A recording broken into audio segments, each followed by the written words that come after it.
Hello friends, क्या आप भी कुछ ऐसे बोलते हैं जैसे वो मेरी उम्र का है, वो मेरे भरोसे का है, वो मेरे टक्कर का है, वो मेरे ज़माने का है?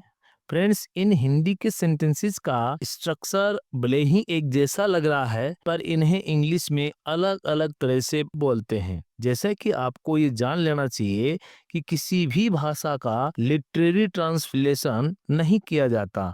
इसके लिए आपको अपने कॉमन सेंस और लॉजिक का इस्तेमाल करके किया जाना चाहिए। तो फ्रेंड्स, चलिए इन्हें वन बाय वन करके सीखते हैं। तो सबसे पहले हमने लिया है वो मेरी उम्र का है।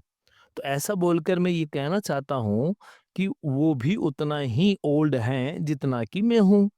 तो इसे हम बोलेंगे he is as old as I am. He is as old as I am. अगर हम इसे शॉर्ट में बोले तो हम बोलेंगे he is of my age. और अगर हम मॉडर्न इंग्लिश स्टाइल में बोले तो हम इसे और शॉर्ट करके इस प्रकार से बोल देते हैं he is my age. He is my age. यही तो इंग्लिश बोलने का स्टाइल है। नेक्स्ट है वो मेरी टक्कर का है। तो इसमें भी आप ये कहना चाहते हैं कि उसमें भी उतनी ही कैपेबिलिटी है, उतनी ही स्ट्रेंथ है जितनी कि मेरे में है। तो इसे हम बोलेंगे ही इज माई इक्वल।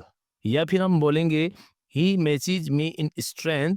और आज की स्टाइल में अगर हम बोलें तो he is my match. He is my match. Next लिया है वो मेरी कद काठी का है। ऐसा बोलकर मैं कहना चाहूंगा कि उसका स्टेचर मेरी कद काठी जैसा है, वो मेरे से मैच करता है एंड मेरी हाइट का है। तो इसे हम बोलेंगे he is of my height and physique. या फिर हम बोलते हैं he has the same stature as I do. Next है वो मेरे स्कूल से हैं। मतलब हुआ कि जहां मैंने एजुकेशन ली है या जहां मैं एजुकेशन ले रहा हूँ वहीं पर वो एजुकेशन ले रहा है।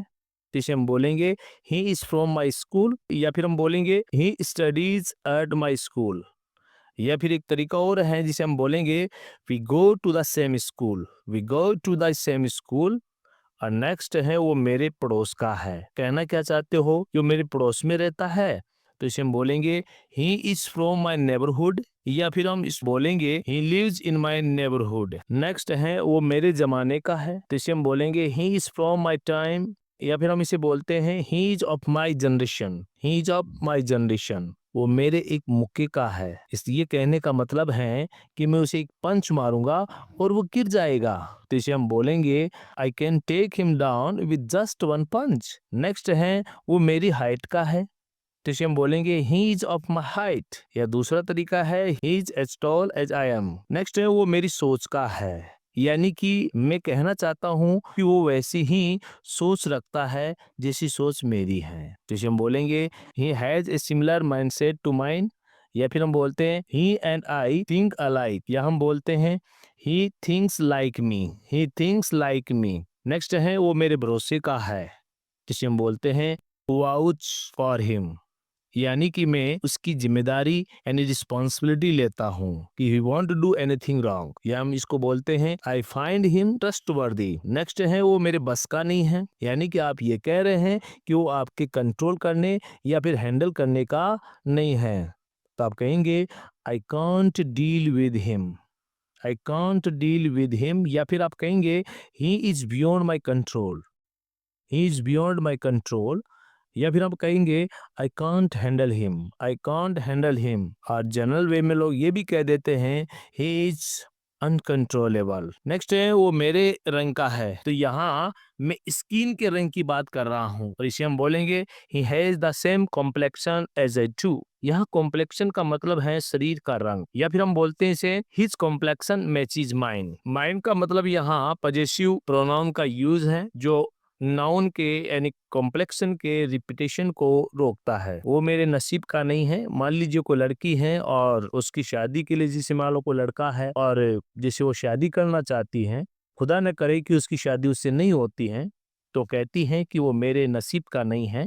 तो इसे हम बोलेंगे कि we are not destined to be together. We are not destined to be together.